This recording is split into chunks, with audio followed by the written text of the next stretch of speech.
मंडळी तुम्ही म्हणत असाल तू एवढा प्रवास करतो, एवढा फिरतो आणि रात्र कशी गाडीत काढतो ते एकदा दाखव आम्हाला. चला तुम्हाला आज दाखवतो माझी रात्र कशी असते. नमस्कार मंडळी, स्वागत आहे आणखी एका नवीन ब्लॉग मध्ये, आणखी एका नवीन व्हिडिओ मध्ये. फायनली आपली गाडी लवकर खाली झालेली आहे. म्हणजे जी आपण काल मेहनत केली ती काय वाया गेलेली नाही. ते आता भाडं बघायचं आपल्याला कोणतं भेटतंय काय, पण त्या अगोदर भूक लागलेली, त्याच्यामुळे जेवणाचं वगैरे बघूया काहीतरी आता. कारण काहीच खाल्लं नव्हतं, सकाळी फक्त कचोरी खाऊन निघालो होतो, आंघोळ सुद्धा नाही. म्हणलं पहिली गाडी खाली काढायची आणि आता भाडं भेटलं तर एकच नंबर, नाहीतर मग नाही भेटलं तर मग रविवारी आपला इथंच मुक्काम गुजरात मध्ये. आता दोन्हीकडनं आपल्याला मिळू शकतं, एकतर अहमदाबाद मधून नाहीतर मग बडोद्या मधून, कारण की दोन्ही सुद्धा आपल्याला इथून या आनंद मधून सेम आहेत. 50 किलोमीटर बडोदा आहे, 50 किलोमीटर अहमदाबाद आहे. याच्यात तुम्हाला काय कळतंय का जरा कॉमेंट करून सांगा. डायरेक्ट मी विचारलं की खायला काय आहे. आज आपण पहिल्यांदाच ट्राय करत आहोत स्पेशल गुजराती मधला आणि गुजरातमध्ये पराठा. आणि याच्यामध्ये तुम्ही पाहू शकता काय काय पराठा आहे, दही आहे आणि चटणी पण आहे, लाल चटणी एकदम मस्त अशी. बघूया, ट्राय करूया, टेस्ट करूया कशी. एक नंबर. आणि टेस्ट कशी माहिती का, थोडासा गोडवा जाणवतो याच्यामध्ये, गोडवा. थेपला घ्यायची वेळच आली नाही कारण की पराठ्यानेच पोट भरलं. पराठा एकदम स्मूथ होता, छान होता. पराठ्याचं आणि चहाचं जे काय बिल झालं ते होतं फक्त आणि फक्त 80 रुपये. म्हणजे 50 रुपयाचा पराठा, 10 रुपयाचा चहा आणि 20 रुपयाची पाणी बॉटल. तर आलोय आपल्या गाडीपाशी. आता बघूया, कॉन्टॅक्ट आपलं फिरवूया, काय भेटतंय का ते बघूया. चांगलंच रेटचं भाडं घ्यायचं, नाहीतर भाडं घ्यायचं नाही आपल्याला, कारण की सध्या आपल्याला त्याची गरज आहे. त्याच्यामुळे थोडं थांबलं तरी चालेल, पण चांगला रेट घेऊन जायचा. तर बघू, जरासा व्हिडिओ वगैरे एडिट करत बसतो. आलं भाडे की निघूया. हा फॅन माझा लय कामाचा आहे बरं का, बारीकच आहे पण बिचारा लय हवा देतो माहिती का. रात्री सुद्धा थांबलो ना पेट्रोल पंपावर, जे फॅन लावलो, झोपलो. सोमनाथ भाऊंचा फोन आला ते सुद्धा लक्षात नाही माझ्या, एवढा झोपलो होतो मी खतरनाक. आणि उठलो ना असं म्हणजे अंगात अशा एकदम अशा मुंग्या आल्यासारखं झालं होतं माझ्या, अशी झोप लागली होती. सोनूला चला मंडळी निघूयात. आता वाजलेले आहेत बरोबर 4:30 आणि आता इथून आपण जातोय गोल्डन चौकडी म्हणून आहे, जे की बरोद्यापाशी आहे. बरेच ट्रान्सपोर्ट ऑफिस पण आहे तिथं. तर कसं तिथं थांबलं तर जराशी काहीतरी गॅरंटी आहे भेटेल. इथं थांबून आहे बरं का, एकदम मध्यभागी. गाडीचं काय आता हे सगळं आवरायचंय पहिलं. आणि तिथं सगळी सोय वगैरे आहे बरं का, आंघोळीची वगैरे, टॉयलेटची सगळी सोय. आणि जास्त काय लांब नाहीये, 40-45 किलोमीटर आहे. काय वेळ लागणार नाही जास्त पोहोचायला. जाऊन थांबूयात तिथं. मंडळी आलोय गोल्डन चौकडीच्या पार्किंगला, गाडी या ठिकाणी लावली. आणि चला जरा ट्रान्सपोर्ट ऑफिसकडे चक्कर मारून येऊयात, बघूया काय लोड वगैरे आहे का. जरा असेल तर लगेच भरायला जायला, नाही तर मग याच ठिकाणी आराम करणं. बहुतेक हेच पार्किंग आहे का दुसरं आहे काय माहिती नाही, मला तर हेच वाटतंय, कारण दुसरीकडे तर काय रस्त्याला पार्किंग नाहीये. बघून घेतो आणि मग नंतर निवांत बोलूयात.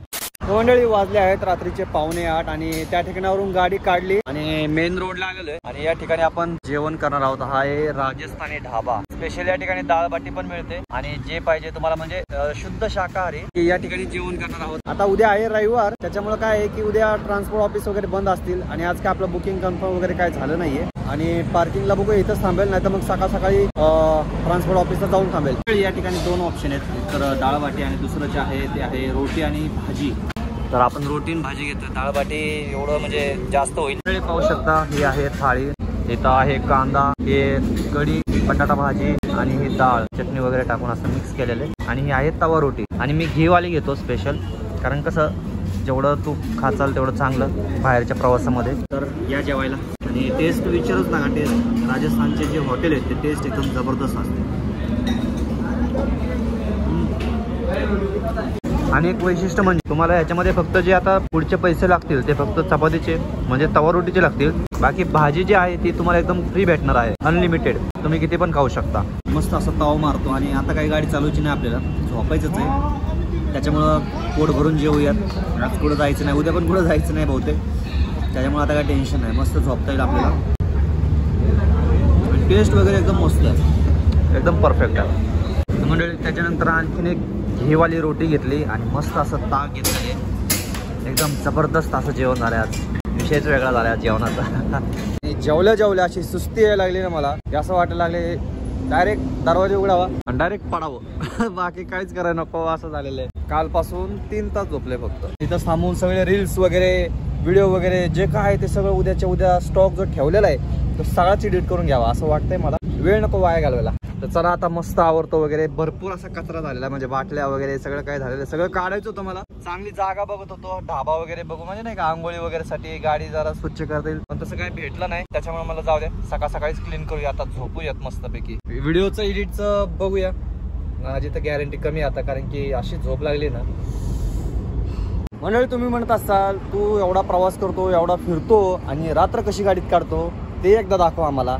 तर चला तुम्हाला आज दाखवतो माझी रात्र कशी असते. हे बघा, तर मस्त असे दोन्ही सीट आम्ही खाली करतो, पलीकडचं पण आणि या ठिकाणीचं पण. थोडासा या ठिकाणी गॅप असतो बरं का इथं, आणि पलीकडे पण असतो तिथे, कारण की थोडीशी मधली जी आहे ना ते जरासं हाईट जास्त आहे आणि ते मध्ये सीट असतं ना, त्याच्यामुळे जराशी हाईट आहे. नाही तर हे जर काढलं तर मग एकदमच खाली जातं, त्याच्यामुळे ते काढत नाही. बाकी तुम्ही पाहू शकता एकदम असा बेड तयार झालेला आहे, दिसत असेल तुम्हाला. विषय काय माहिती का, माझी हाईट जास्त असल्यामुळे मला पाय आखडून झोपावं लागतं, त्याच्यामुळे कधी कधी मग पाय इकडं टाक नाही तर मग वरती टाक, असा विषय होतो. झोप तशी होत नाही बरं का, पण एकदम अर्जंट झोप लागली असेल, चालू गाडीमध्ये सुद्धा झोपल अशी झोप लागली असेल, तेव्हा तर खतरनाक झोप, मग तेव्हा विचारूच नका. पडल्या झोप, जशी सकाळी झोप झाली तशी. तर असं काहीसं आमचं प्लॅनिंग असतं रात्रीचं झोपायचं. काय नाही, मस्त आरामशीर थोडी का व्हायना झोप होऊन जाते, रात्र तर निघून जाते, तो काय विषय नाहीये झोपायचा. हे एक असतं बघा सोबतीला, एमर्जन्सी मध्ये जर ज्या ठिकाणी जास्तच मच्छर असतील तर मग हे नाही तर मग दुसरं काहीतरी पर्याय असतो, पण असतं. जर नसेलच तर मग